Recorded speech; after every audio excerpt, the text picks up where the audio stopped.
बलि, मेरी बात मान। पहला प्रयास इंद्र को करने दे।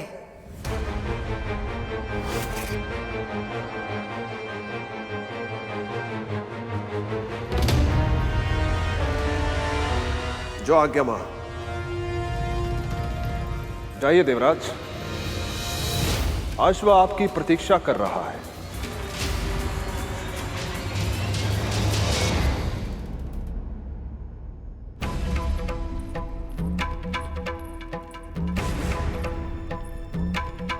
सब जाओ यहां से।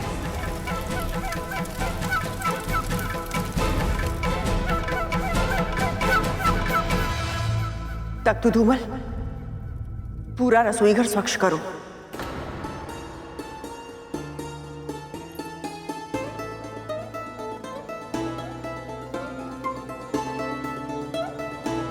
माँ आखिर करना क्या चाहती हैं और क्यों कर रही हैं ये सब?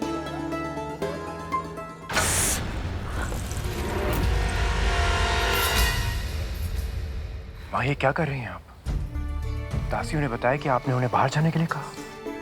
मैंने उस मूर्ख विंता को तो समझा दिया है कि बाबा कोई सिद्ध पुरुष नहीं है, किंतु सत्य तो यही है ना कि तुम्हारे पिता ने उन्हें नमस्कार किया था।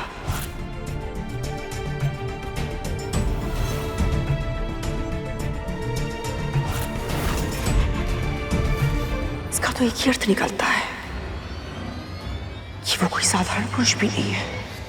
मान लिया कि वो बुढ़ा कोई मायावी नहीं, सिद्ध पुरुष नहीं है, परंतु माँ आपको स्वयं ये सब कुछ करने की क्या आवश्यकता थी?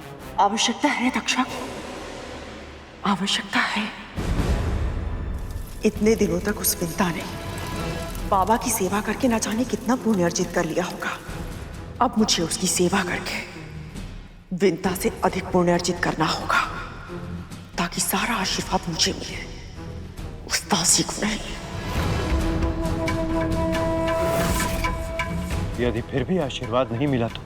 आशीर्वाद में नहीं मिला तो कोई हानि नहीं होगी, किंतु आप उस विंता को और अधिक आशीर्वाद लेने नहीं दोगी।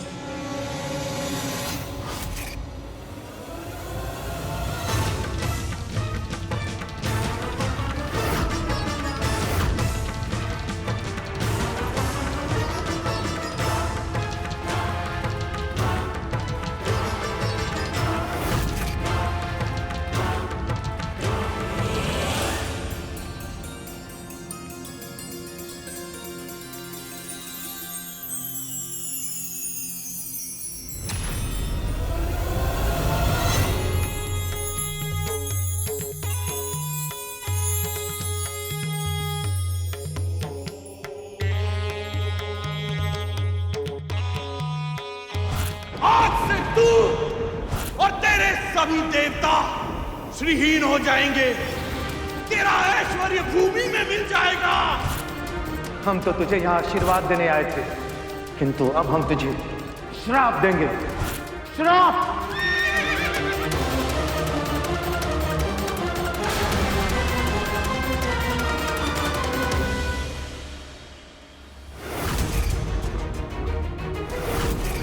ये अश्व तो इंद्र से दूर जा रहा है और वो कुछ नहीं कर रहा है।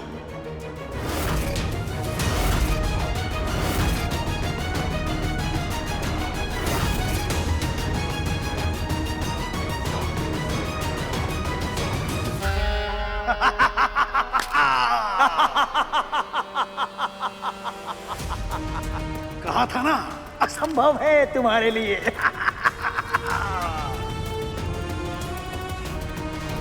उच्च श्रवा चंचल मन का प्रतीक।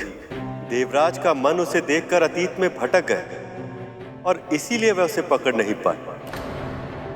समय की तरह जो एक बार छूट जाता है वो फिर पकड़ में कहां आता है। इस अश्व को केवल वही साध सकता है जिसे ना अतीत का दुख हो और ना ही भविष्य की परवाह, जो केवल वर्तमान में रहता हो। प्रभु यदि ऐसा है तो क्या असुर इसे साध पाएंगे? क्योंकि तिथि माँ तो सदैव ही भविष्य की चिंता में व्याकुल रहती है। यही तो देखना है गरुड़।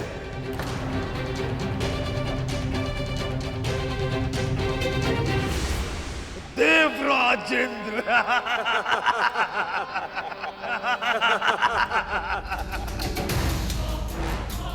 बलि, असफल होकर मत लौटना पुत्र, वरना ये देवता उपहास उड़ाएंगे। हाँ महाराज, अपनी श्रेष्ठता और शक्ति बनाए रखने के लिए हमें इस अश्व की आवश्यकता है। युद्ध में भी ये अश्व बहुत उपयोगी होगा हमारे लिए। प्रभु, महाराज बलि के कंधों पर अपेक्षाओं का भार कुछ अधिक ही हो गया है। इतने दबाव के बाद भी ये अपना सर्वश्रेष्ठ प्रदर्शन कैसे कर पाएंगे? पहली बार देख रहा हूं तुम दोनों असुरों के लिए चिंतित हो रहे हो। आप ही ने तो कहा था प्रभु, इस घोड़े को साधने के लिए मन पर नियंत्रण होना बहुत ही आवश्यक है, और यदि असुर अपने मन को नियंत्रित कर पाए तो ये तो पूरे संसार के लिए अच्छा होगा ना।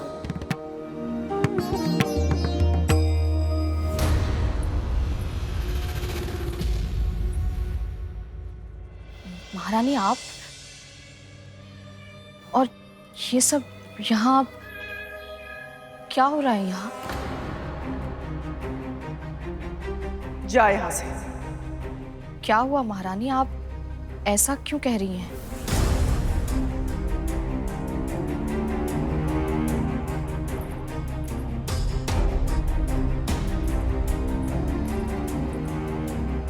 झोली फैला अपनी।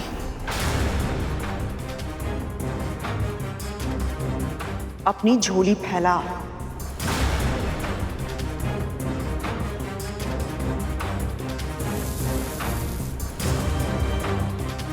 ये कद्दू के बीज है, कहते हैं इन्हें खाने से स्मरण शक्ति तीव्र होती है।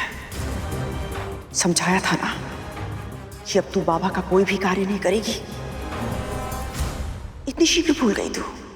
पर महारानी, इतना सारा कार्य आप अकेले कैसे कर? जैसे तू कर सकती है तो मैं क्यों नहीं कर सकती? पर बाबा को बहुत कम वस्तुएं प्रिय लगती हैं, उनका स्वाद। तुझे बाबा की चिंता करने की आवश्यकता नहीं है। अब तू स्वयं देखना, मैं अपने हाथों से ऐसा भोजन बनाऊंगी कि बाबा अपनी उंगलियां चाटते रह जाएंगे। जा यहां से, जा।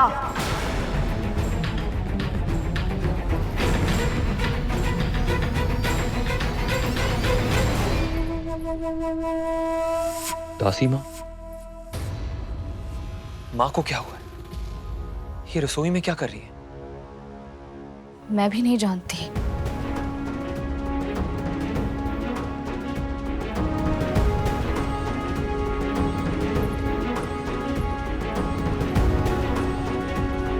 कुछ तो गड़बड़ जरूर है, मुझे पता करना होगा।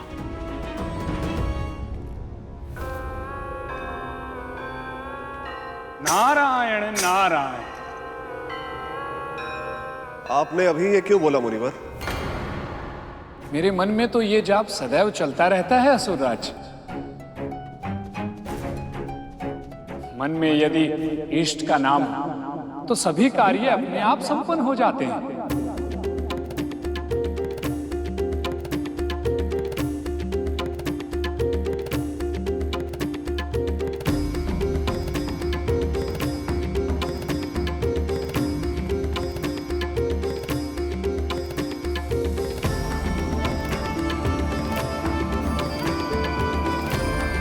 ओम नमः शिवाय, ओम नमः शिवाय, ओम नमः शिवाय, ओम नमः शिवाय।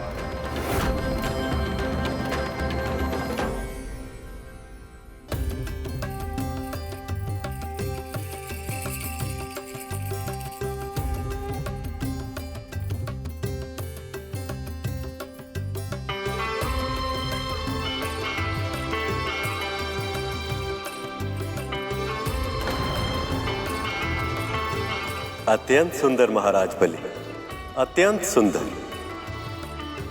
जब मन को स्थिर करना हो तो उसे किसी ऐसे विचार में व्यस्त करना चाहिए जो उसे बहुत प्रिय हो, तब मन नहीं भटकता।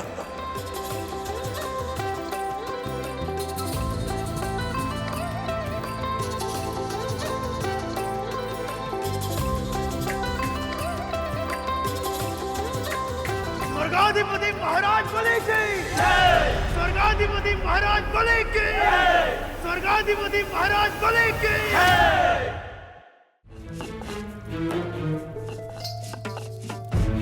आज तो बहुत ज्यादा थक गए।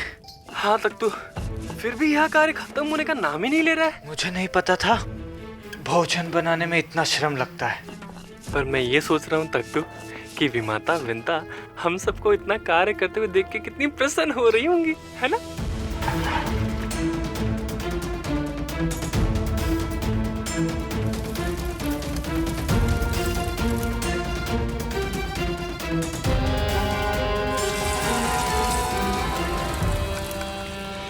मेरे होते हुए दीदी और उनके पुत्रों को इतना श्रम करना पड़ रहा है।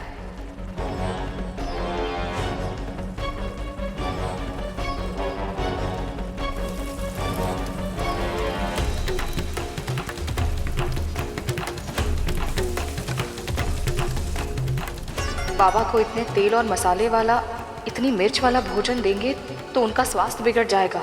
कहीं अच्छा करने के प्रयास में दीदी के साथ कुछ बुरा न हो जाए।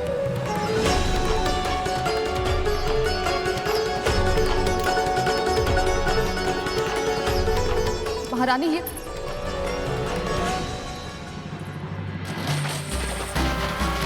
असुरराज महाराज बलि की जय! स्वर्गाधिपति महाराज बलि की जय!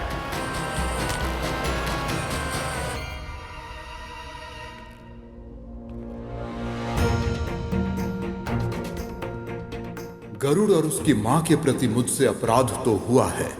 अब मैं असुरों के अधीन रहूं, यही मेरा दंड होगा। क्या हुआ गरुड़?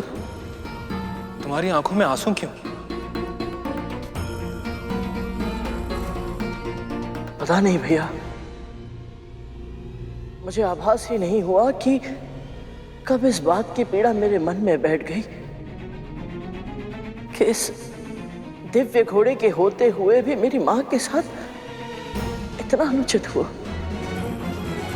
जैसे तुम्हें यह पता नहीं चल पाया था कि कब नाग तुम्हारी पीठ से गिर गए, वैसे ही इसे भी यह पता नहीं चल पाया कि कब नाग इसकी पूंछ से लिपट गए और कब ये तुम्हारी विमाता कद्रू के षड्यंत्र का माध्यम बन गए। अनजाने में ही सही, लेकिन गरुड़ और उसकी मां के विरुद्ध षड्यंत्र में भागीदार तो मैं भी बन गया हूं और इसका अपराध बोध है मुझे। इसलिए मैं वचन देता हूं कि भविष्य में कभी भी गरुड़ को मेरी आवश्यकता पड़ी तो मैं इसका पक्ष लेने अवश्य आऊंगा।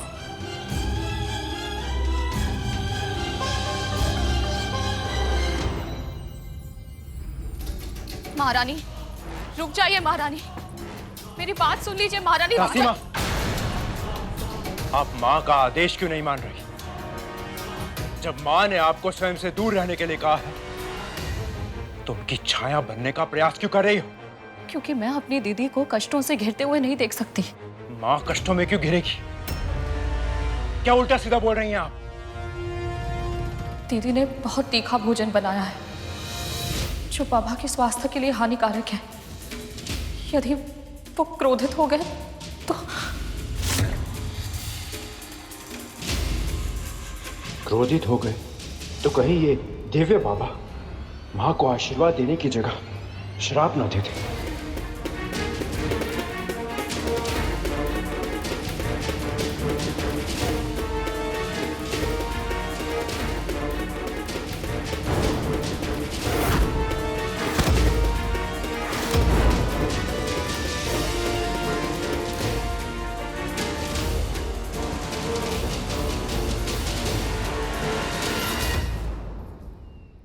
मैं जानता हूं तू मेरी सेवा क्यों करना चाहती है,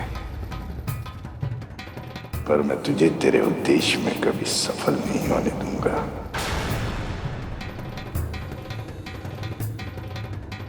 बाहर से क्यों घूर रही है? भीतर आ।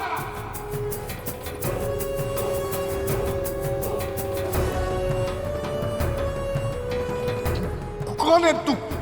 मैं महर्षि कश्यप की पत्नी कद्रू और इस महल की महारानी। इस नाते आप मेरे भी अतिथि हुए। आज से मैं आपकी सेवा करूंगी। सेवा करेगी?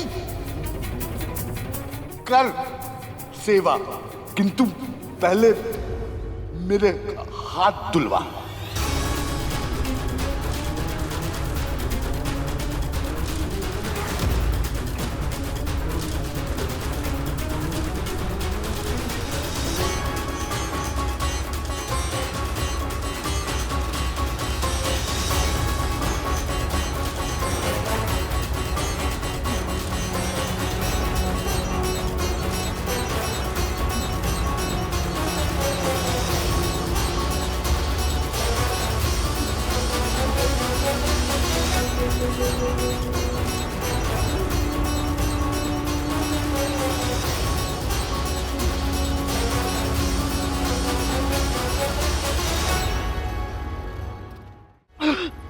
दीदी, आप नहीं कर पाएंगे ये।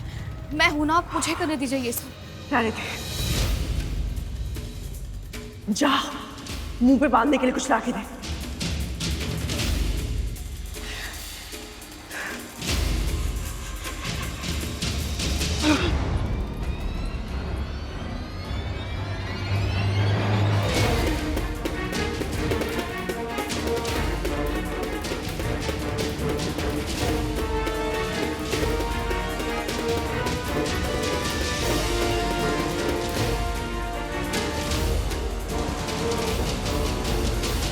क्या हुआ? दुर्गंध आ रही है? नहीं नहीं बाबा, दुर्गंध की कोई बात नहीं है। वो आपके घाव बहुत गहरे हैं ना, तो मैंने अपना नाक और मुंह ढक लिया ताकि मेरे तन के कीटाणु और विषाणु आपके घाव पर लगकर उन्हें कहीं अधिक संक्रमित ना कर दे। वाह, कितने अच्छे संस्कार है तेरे। माँ तो गुरु दत्तात्रेय से झूठ बोल रही है। हाँ तक तो इन्हें नहीं पता कि गुरु से कोई सत्य नहीं छुपता। ऐसा ना हो कि इस असत्य के कारण माँ को कोई दंड मिल जाए।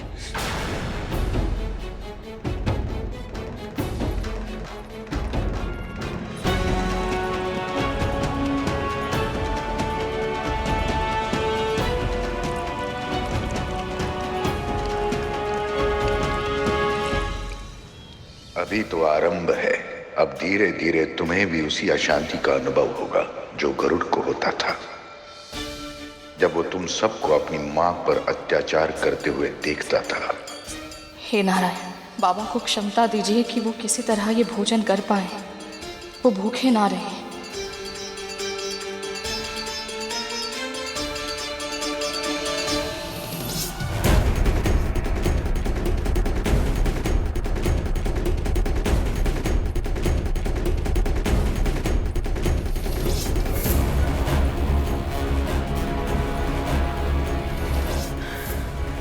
आप ठीक तो है ना दीदी?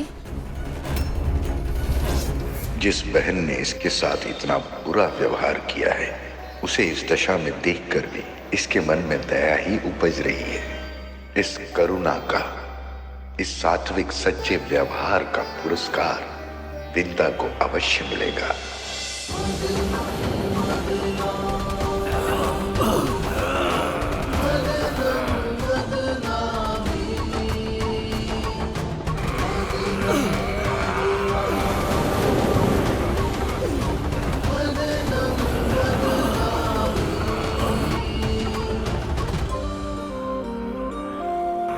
और शक्ति लगाओ। अब क्या प्रकट होने वाला है इस समुद्र से? जो भी होगा उच्च श्रवा से उत्तम ही होगा। लगाओ बल।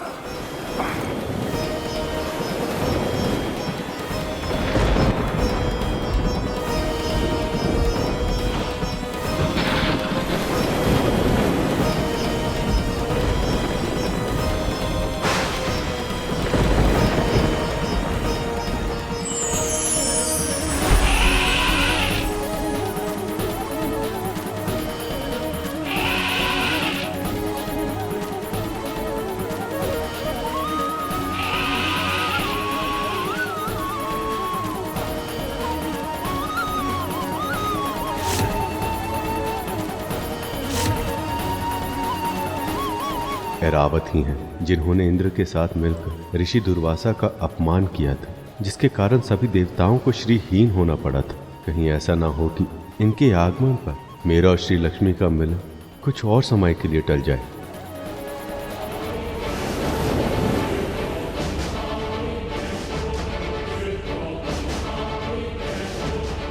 इस पर तो मेरा ही अधिकार होना चाहिए इंद्र।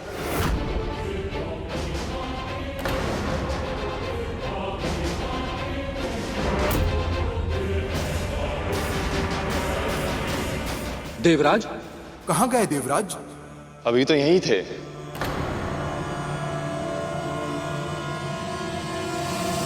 समुद्र से निकला ये रत्न किसे मिलेगा, इसका निर्णय हुए बिना देवराज इंद्र कहाँ लुप्त हो गए? जब अतीत की भूल अचानक आकर सामने खड़ी हो जाए और उससे दृष्टि मिलाने के अतिरिक्त और कोई उपाय ना हो, तब उसका सामना करना कठिन हो जाता है।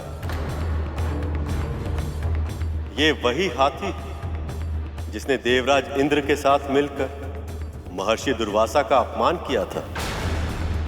देवराज इंद्र को इसकी क्या आवश्यकता? तूने विजय श्री की प्रतीक परम पूजनीय रुद्राक्ष की माला मेरे आराध्य भगवान शिव के वरदान का अपमान किया है।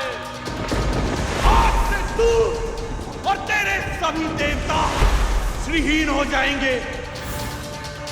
ऐरावत? हाँ गरुड़, यह ऐरावत ही है। कहते हैं ये काम, क्रोध, मद, मोह और लोभ पर नियंत्रण का प्रतीक है।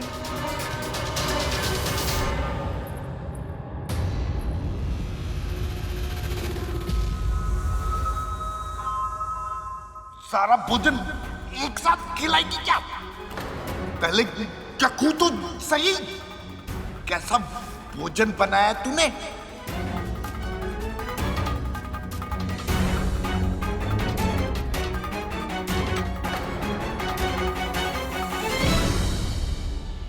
ईर्ष्या की भावना से मनुष्य कभी अच्छा परिणाम नहीं पा सकता और विंता के लिए कद्रू की यह भावना उसे कभी अपने मंशा में सफल नहीं होने देगी।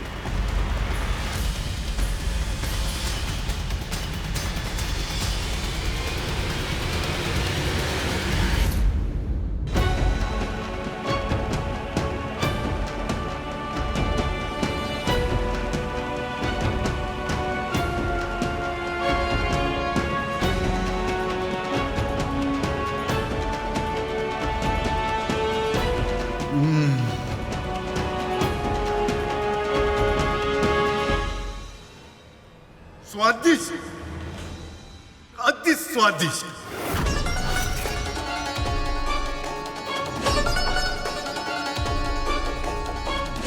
मेरे बनाए भोजन में बाबा इतने दोष निकालते थे और कद्रू दीदी के बनाए भोजन में एक भी दोष नहीं निकाला। क्या सच में भोजन इतना स्वादिष्ट बना है?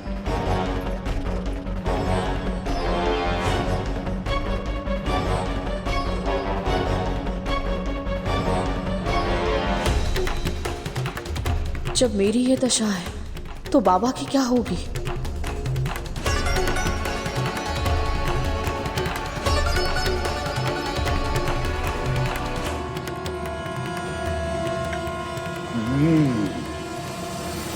अपनी बहन से कुछ नहीं सीखा तूने। जब से यहाँ आया हूँ आज पहली बार भूख मिटी है मेरी। आज जैसा भोजन बना है मुझसे खाने का आनंद दुगना हो गया।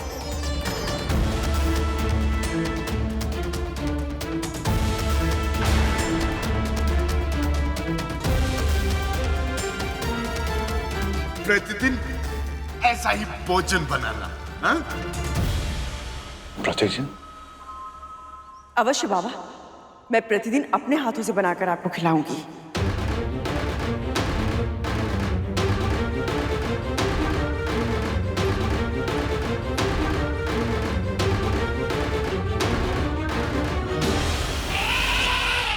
ऐरावत इस जगत के हाथियों में सबसे श्रेष्ठ हाथी है और सबसे अधिक स्वामी भक्त भी है। पर क्या मुनिवर? पर अहंकार के वश में आकर इसने स्वामी दुर्वासा का अपमान किया था। जिसके कारण न केवल इंद्र अपितु पूरी सृष्टि को श्रीहीन होने के लिए विवश होना पड़ा था। इसका अर्थ है यह हाथी अशुभ है।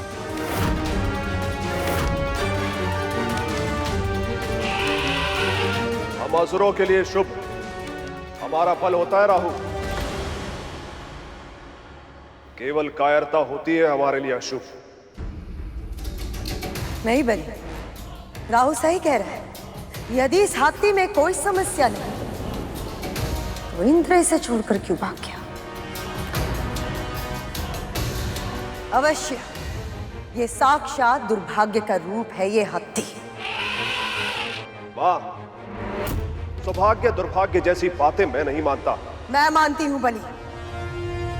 जब दांव पर अमृत लगा हो तो एक हाथी के लिए दुर्भाग्य को न्यौता देना मूर्खता होती है। और मैं तुझे ये मूर्खता नहीं करने दूंगी।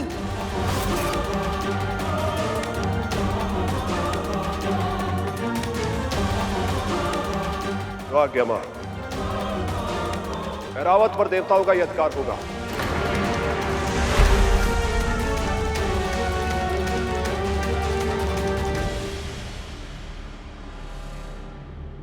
ये ऐरावत कहाँ चला गया? सेवक इतने तीव्र गति से दौड़कर केवल अपने स्वामी के पास ही जा सकता है।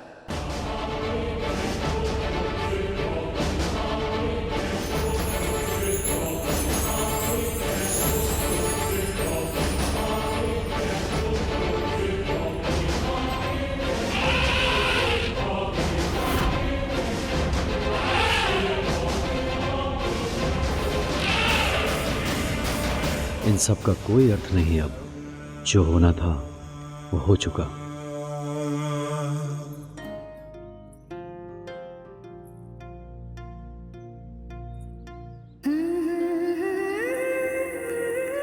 बाबा तो प्रसन्न है, फिर मुझे क्यों बुरा लग रहा है? जो भोजन जीवा के लिए स्वादिष्ट होता है वो स्वास्थ्य के लिए हानिकारक होता है, ये जानते हुए भी मैं कद्रू दीदी को रोक क्यों नहीं पाई? क्या करूं मैं? सच में मैं अभागिनी हूं, तभी तो ऐसे दासी बनी हुई हूं। अवश्य ही मुझ में ही कोई ना कोई कमी है, तभी तो सभी से तिरस्कार ही मिलता है मुझे। और अब मेरे कारण मेरे पुत्र को जीवन भर ये तिरस्कार सहना होगा। हे नारायण, अब नहीं सहा जा रहा मुझसे, नहीं सहा जा रहा। आज पहली बार तूने स्वीकार किया है कि तू इस दयनीय स्थिति को और अधिक सहन नहीं कर सकती है। कठिनाई को जुटलाने से परिस्थिति नहीं बदलती है। समस्या के अस्तित्व को स्वीकार करने से ही समस्या का समाधान निकलता है। अब देखना पुत्री, तू कैसे इस दासत्व से स्वयं भी मुक्त होगी और अपने पुत्र को भी मुक्त कराएगी। हर अत्याचारी को उसके कर्मों का फल अवश्य मिलता है। कद्रू को भी मिलेगा, अवश्य मिलेगा।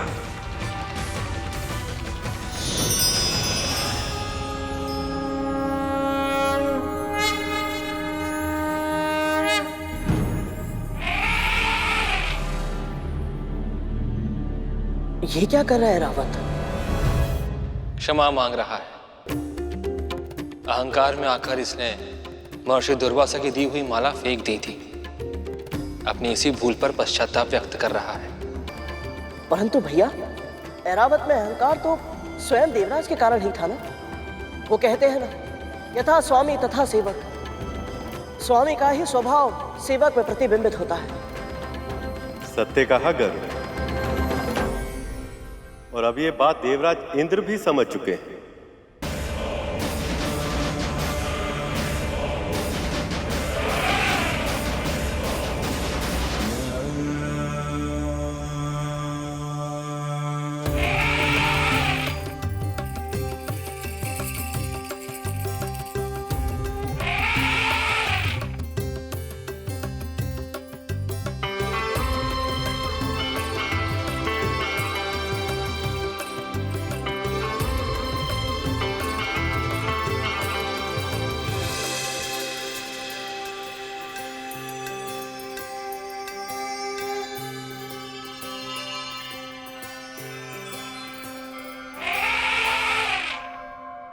स्वामी और सेवक के बीच ऐसा संबंध मैंने आज से पहले कभी नहीं देखा।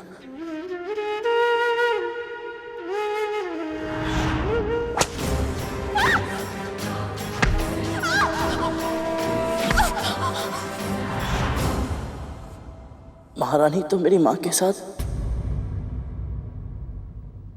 ऐरावत ने पूरे मन से अपने स्वामी की सेवा की तो इंद्र ने भी उन्हें सम्मान दिया।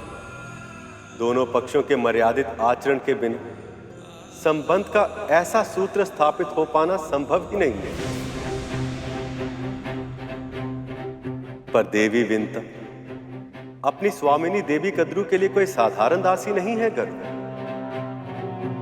वो उनकी बहन है जिन्हें उन्होंने छल से अपनी दासी बनाया। ऐसा व्यवहार अनुचित है और इसी कारण भले ही देवी विंता कितना भी प्रयास क्यों ना कर, उनका अपनी बहन और स्वामिनी के साथ संबंध कभी सामान्य नहीं हो सकता।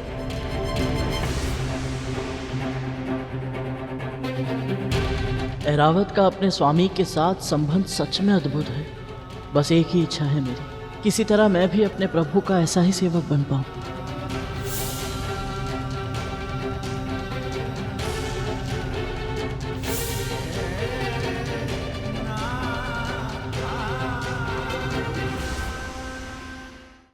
बबूल के कांटे, नीम की छाल, बरगद की जड़ और कटहल के बीज, इन सब को मिलाकर लेप तैयार करना होगा।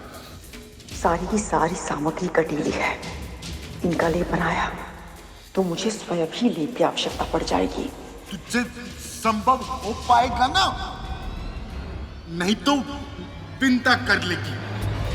शुरू से वही तो कर रही है। पर कोई लाभ नहीं बना बाबा।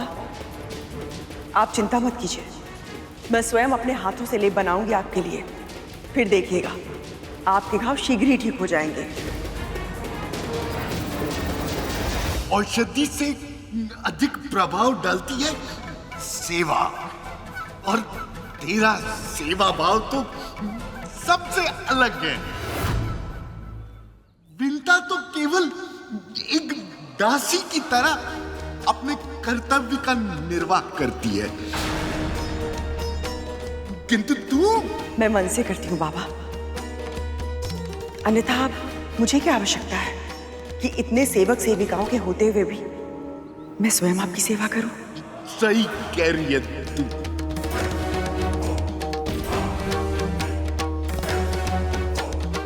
मैं तैयारी करती हूँ। क्या?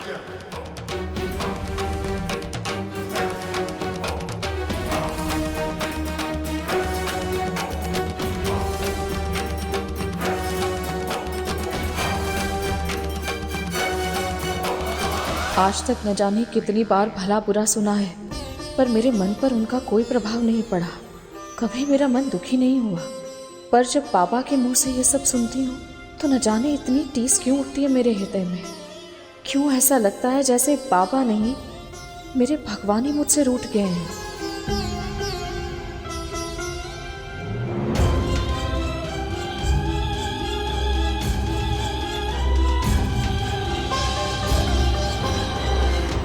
ये धैर्य खोने का समय नहीं है पुत्री।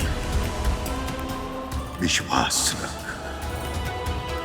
मैं शीघ्र ही कद्रू को उसके कर्मों का दंड दूंगा और तेरी पीड़ा का अंत करूंगा। मैं तुझे मुक्त कराऊंगा।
महारानी, मुझे तैयार करने दीजिए इस लेप को।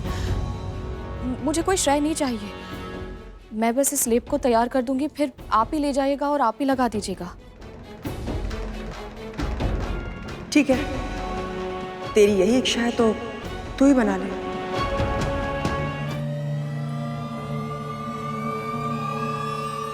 माँ विंता माता से कार्य करवाकर स्वयं श्रेय लेना चाह रहे हैं। इन्हें लग रहा है गुरु दत्तात्रेय को पता नहीं चलेगा। पर उन्हें तो सब पता होता है ना तब तो। कहीं माँ को आशीर्वाद के स्थान पर श्राप मिल गया तो।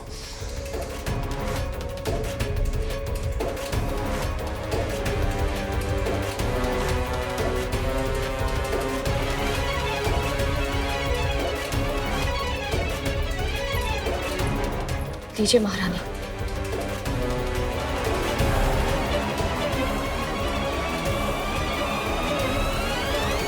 अब विश्वास हो जाएगा पापा को कि ये लेप मैंने बनाया है।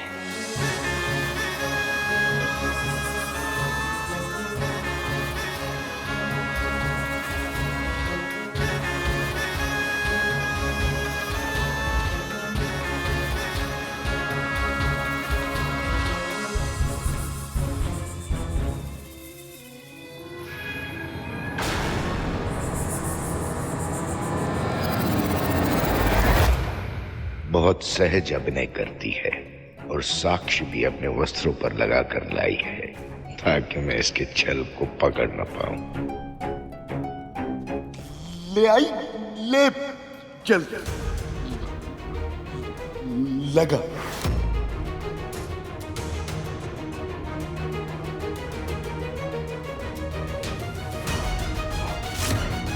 जिस घाव की गंध से मेरा मन इतना विचलित हो रहा है, मैं ऐसे घाव पर लेप कैसे लगाऊंगी? मैं नहीं कर पाऊंगी।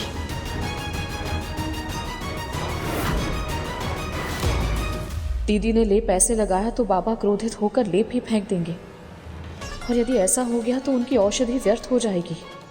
नहीं, मैं ऐसा नहीं होने दे सकती।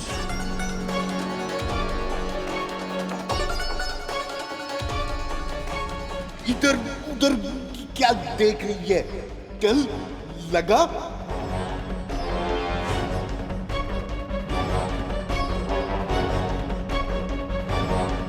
लगा।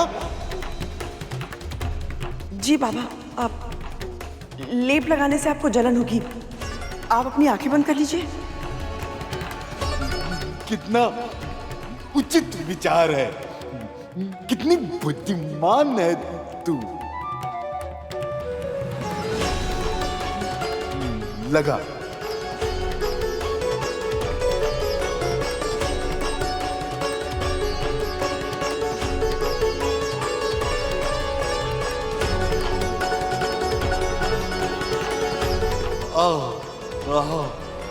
आनंद आ रहा है।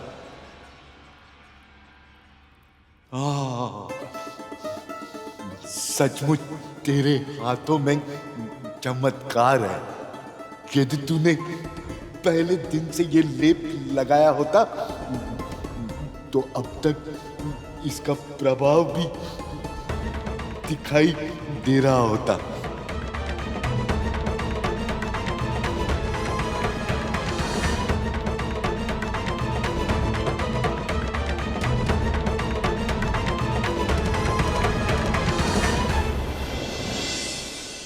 ये सुगंध कैसे?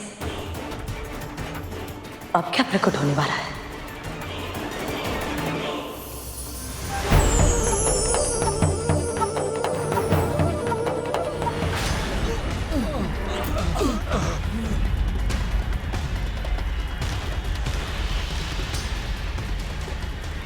प्रभु, मंथन से ये क्या निकला है जिसका तेज हम में से कोई सह तक नहीं पा रहा?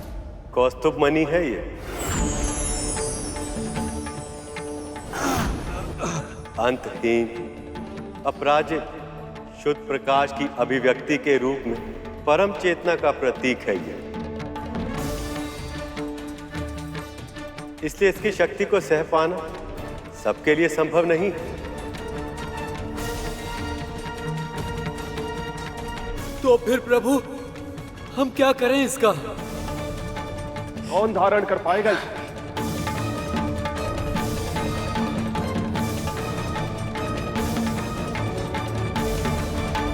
हम सब इस विशाल समुद्र को मथ के इसमें भीषण असंतुलन उत्पन्न कर रहे हैं। कितनी असुविधा पहुंचा रहे हैं हम इसे। मेरा सुझाव ये है कि हम इस मणि को समुद्र देव को उपहार में दे दें।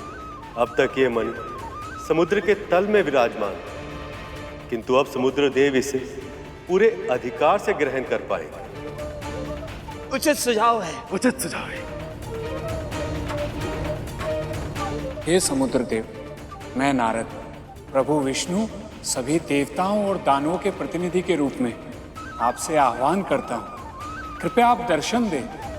प्रकट हो समुद्र देव। प्रकट हो समुद्र देव, प्रकट हो, प्रकट हो समुद्र देव, प्रकट हो, प्रकट हो समुद्र देव, प्रकट हो।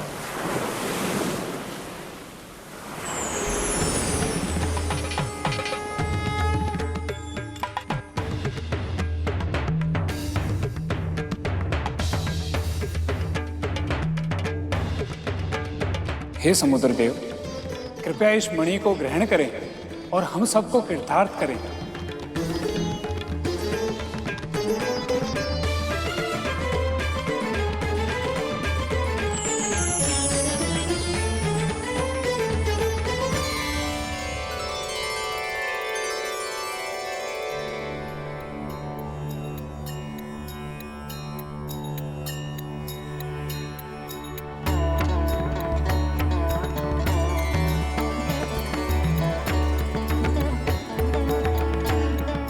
प्रभु विष्णु और आप सभी ने मेरा स्मरण किया, मुझे इस योग्य समझा, इसके लिए आप सभी का बहुत बहुत धन्यवाद।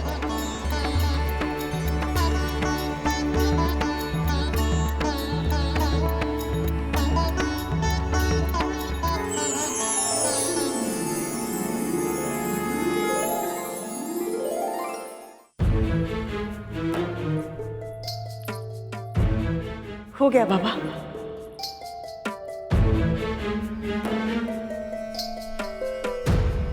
आनंद आ गया।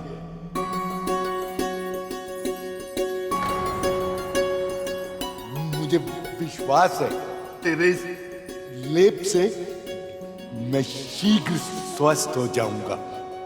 यदि ऐसा हुआ तो मेरी आत्मा तुझे ऐसा आशीर्वाद देगी कि तेरा जीवन निहाल हो जाएगा।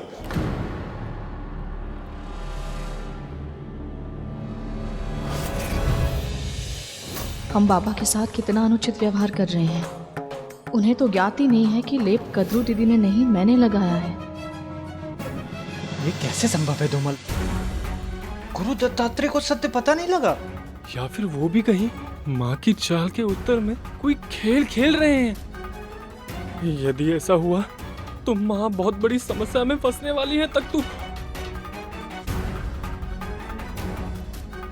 आनंद आ गया।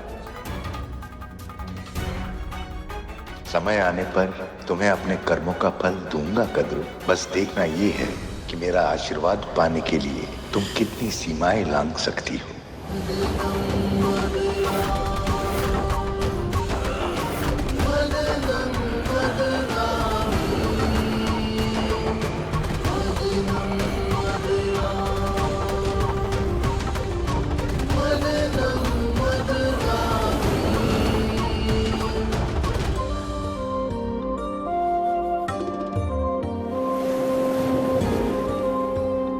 कब तक प्रतीक्षा करवाएंगी माँ? अब तो आ जाइए।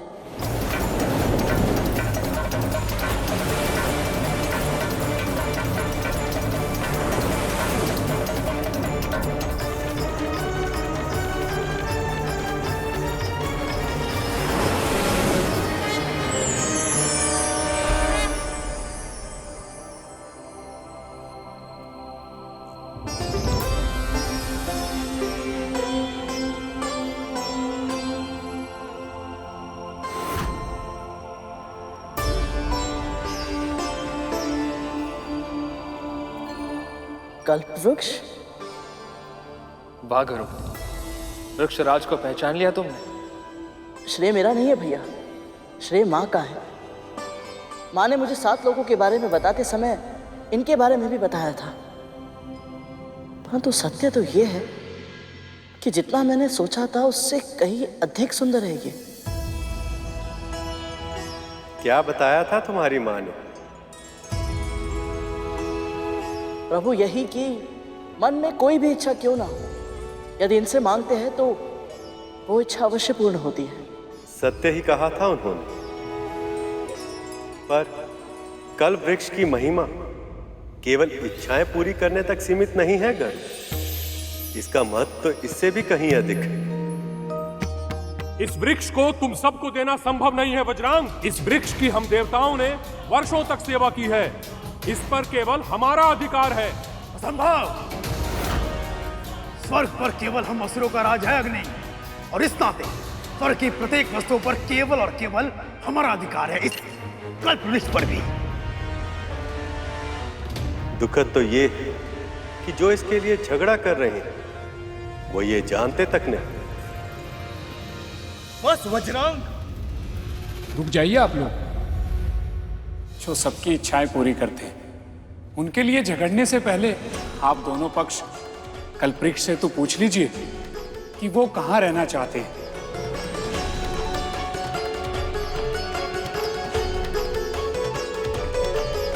पुत्रों, मुनिवर सही कह रहे हैं। हमें कल्प वृक्ष का आह्वान करना चाहिए। हे वृक्षराज, कृपया सामने आइए।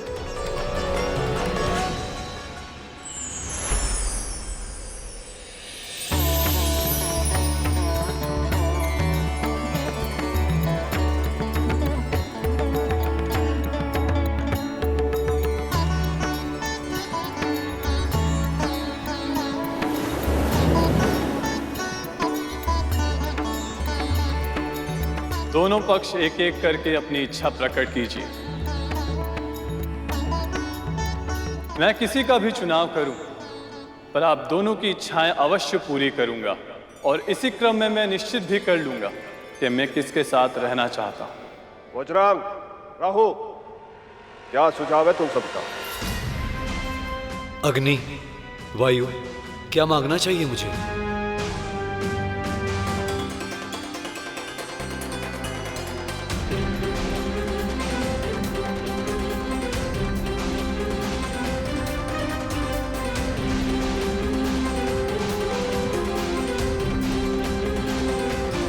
प्रभु को केवल माता लक्ष्मी चाहिए। मुझे मेरी मां की प्रसन्नता। शेष भैया, आप क्या मांगना चाहेंगे कल्प वृक्ष से? मेरे पास मेरे परम पिता, परम प्रभु श्री विष्णु है। सब कुछ है मेरे पास, मुझे और कुछ नहीं चाहिए।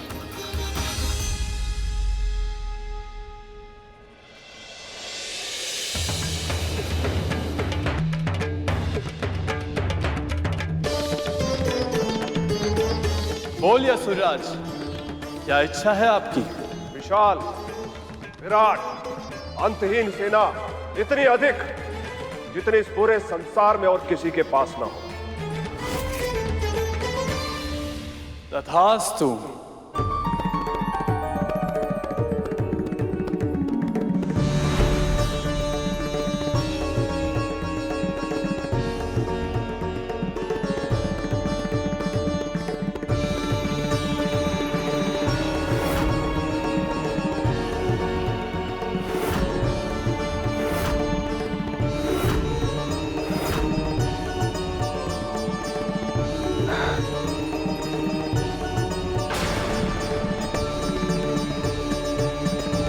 देवराज, शक्ति का पलड़ा तो पहले से ही इन असुरों की ओर झुका हुआ था। अब यदि ये अमृत संजीवनी विद्या की काट भी बन जाए तो इतनी विशाल सेना को पा लेने के बाद इन असुरों को हराना असंभव होगा।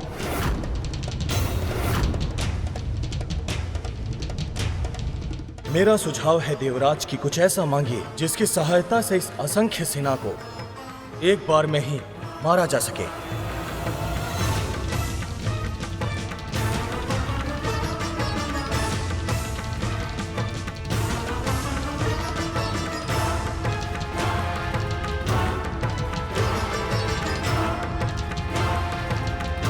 बोलिए देवराज, क्या निर्णय किया आपने? असुर तो अब पहले से भी अधिक शक्तिशाली हो गए।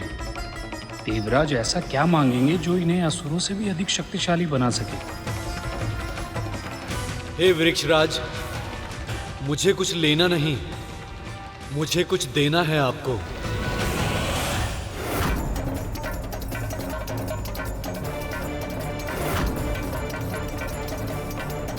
कहीं देवराज इंद्र अपने अहंकार में पुनः कोई भूल न कर बैठे और समुद्र मंथन सफल न हो पाए।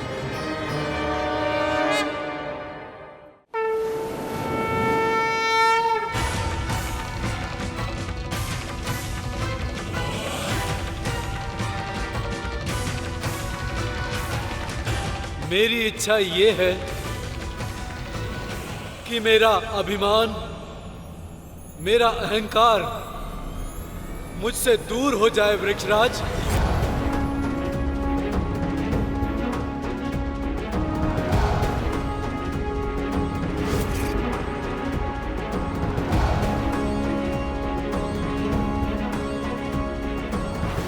तथास्तु।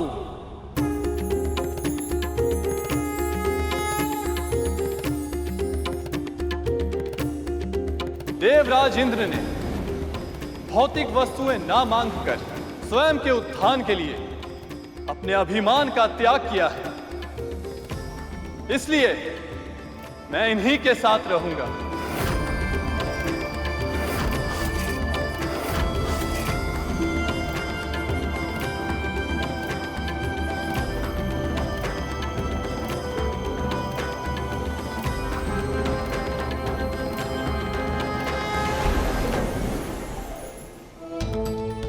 एक बार फिर से ये देवता जीत गए, लेकिन अगली बार मैं ऐसा नहीं होने दूंगी।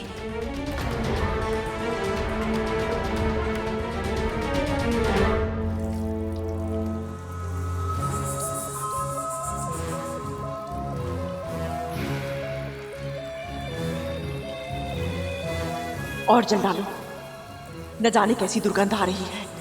ऐसा लग रहा है मेरे तन में ही बस गई है। माँ, यदि आज्ञा हो तो एक बात कहें। माँ, बस आप क्रोधित मत होइएगा। हमें ऐसा लगता है कि आप कि उन बूढ़े बाबा के साथ छल नहीं करना चाहिए था।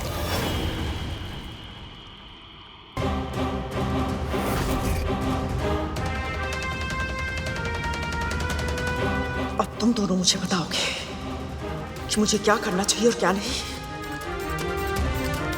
जितना बोला है उतना करो, जल डालो।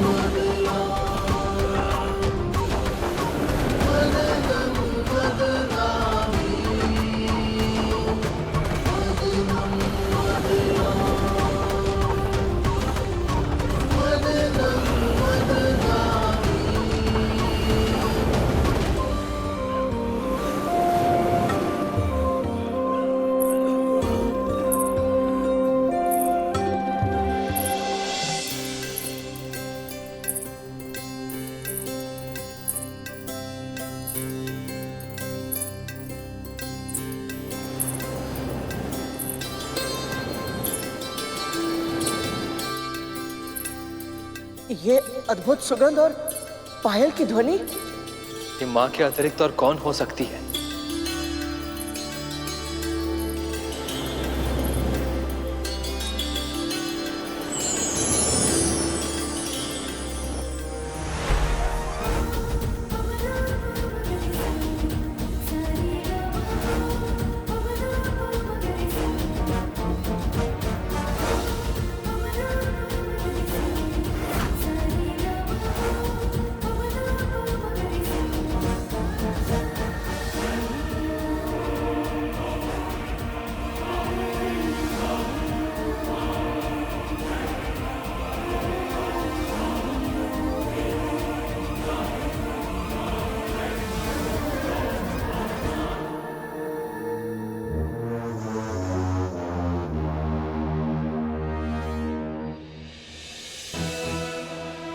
ये स्त्रियां कौन है?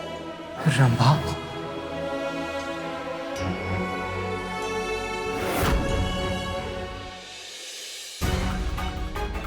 इस रंभा पर तो मेरा ही अधिकार होगा।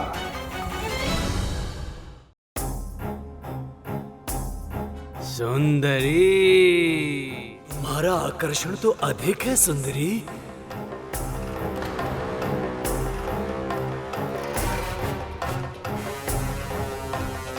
ये आप क्या कर रहे हैं?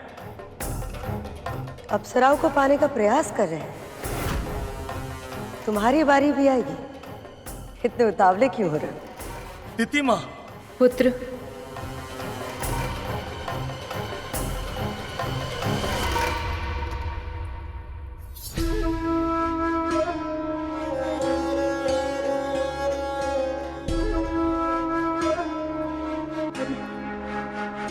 क्या हुआ?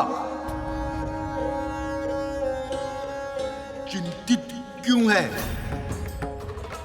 जो कष्ट मुझे हुआ था वही कष्ट अब महारानी को भी हो रहा है बाबा। तुझे तो प्रसन्न होना चाहिए। नहीं बाबा, मैं तो सदैव यही प्रार्थना करती हूँ कि मेरी मति इतनी भ्रष्ट कभी ना हो कि किसी और को कष्ट में देखकर मुझे प्रसन्नता मिले। इतनी पीड़ा सहने के बाद भी इसके मन में कोई कड़वाहट नहीं है। कितना निर्मल मन है इसका, कितना शुद्ध। समय चाहता है कि अब परिवर्तन का शंख बज उठे। कल बहुत से प्राणियों की आशाओं पर हिमपात होगा,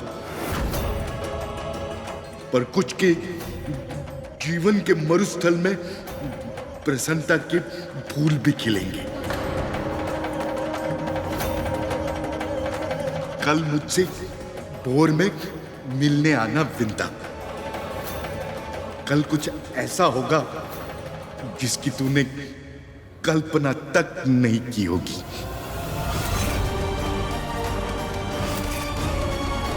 ऐसा क्या होगा कल?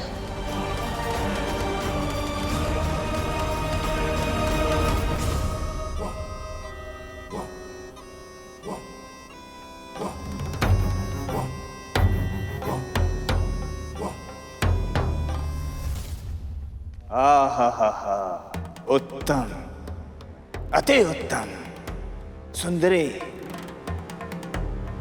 विवाह कर लो मुझसे। तुमसे ही क्यों, मुझसे क्यों नहीं? पहले प्रस्ताव मैंने दिया है इसे, परंतु देखा ही नहीं, पहले मैंने था। समुद्र के हृदय से निकलते ही ये वज्रांग के हृदय में बस गई।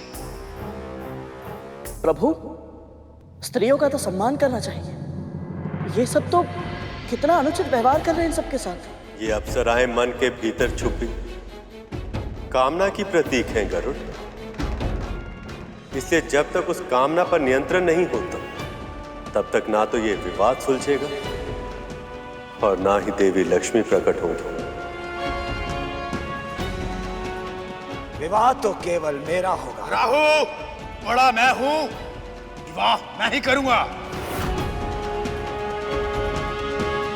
यदि ये अप्सराएं असुरों के पास चली गई तो इन्हें न जाने कितने अपमान सहने होंगे। नहीं, मैं ऐसा नहीं होने दे सकता। मुझे कुछ ऐसा करना होगा ताकि असुर अपनी कामना पर नियंत्रण रखे, अन्यथा ये मंथन पुनः शुरू नहीं हो पाएगा।